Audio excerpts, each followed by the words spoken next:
could manage the door and the big box in her arms without breaking anything. Sure enough, Tenley already had the work table set up. It was covered with a bright blue vinyl cloth, and baskets of paper scraps and cutouts had been set out, as well as white glue, paintbrushes, brayers, and damp rags, all ready and waiting for Brenna's decoupage class.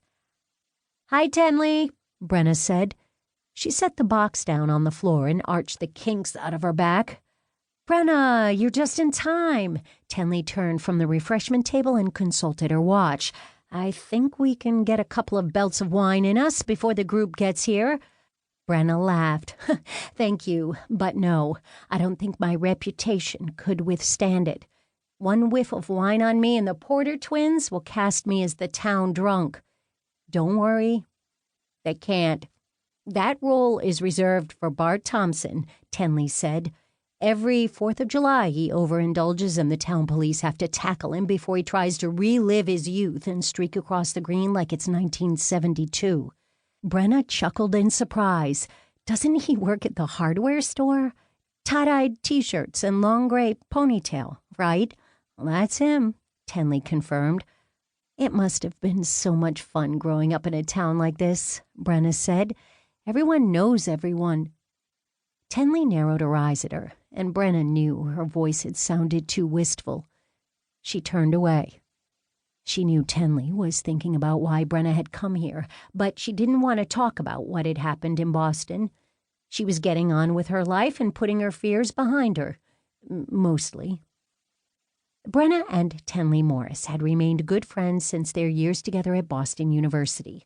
When Tenley heard her former roommate was looking to leave the city, she had offered her a clerking position at Vintage Papers. Brenna had accepted the offer and never looked back.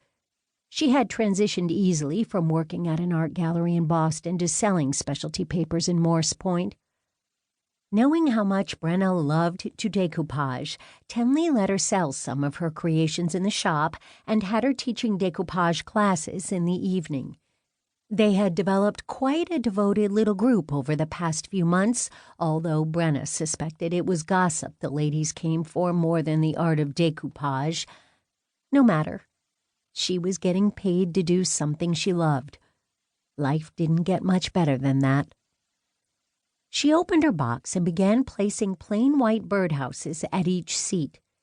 They had 8 ladies signed up for the ongoing class, and every week they tried to tackle a new project. "Birdhouses?" Brenna turned to see Cynthia Ripley, the mayor's wife, and her best friend Phyllis Portsmouth enter the store. Given Cynthia's condescending tone, she wondered if she should have accepted Tenley's offer of a glass of wine. "Why, hello, Cynthia." "Phyllis," Brenna greeted the 2 ladies.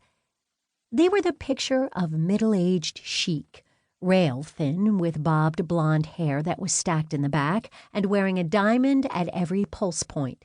Phyllis was known for the 5-carat yellow Portsmouth sparkler she wore on her right ring finger, while Cynthia favored a 4-carat pink diamond pendant. In color-coordinated Ann Taylor outfits, the only difference Brenna could spot between them was that Phyllis had an air of entitlement. She came from old money and had married old money, which Cynthia lacked. According to the Porter sisters, Cynthia had clawed her way out of a hard life in Dorchester and up the social ladder by marrying Jim Ripley, whom she then pushed into politics. Once Jim was elected, Cynthia had attached herself to Phyllis and slowly metamorphosed into an imitation of her new friend, with the same clothes, hairdo, and patronizing tone. But no matter how much joy perfume Cynthia spritzed on, she would never be able to cover up the smell of desperation that surrounded her. It was their one true difference, to Brenna's eye. Well, that and Phyllis had bigger boobs. More money will do that for a girl. "Honestly, birdhouses," Cynthia said again. "Yes, don't you think that's a bit pedestrian?" Phyllis asked. The 2 women looked at Brenna with matching expressions of disdain. Looking past them, she could see the rest of the ladies, including the Porter twins, file into the shop, watching the exchange with avid interest.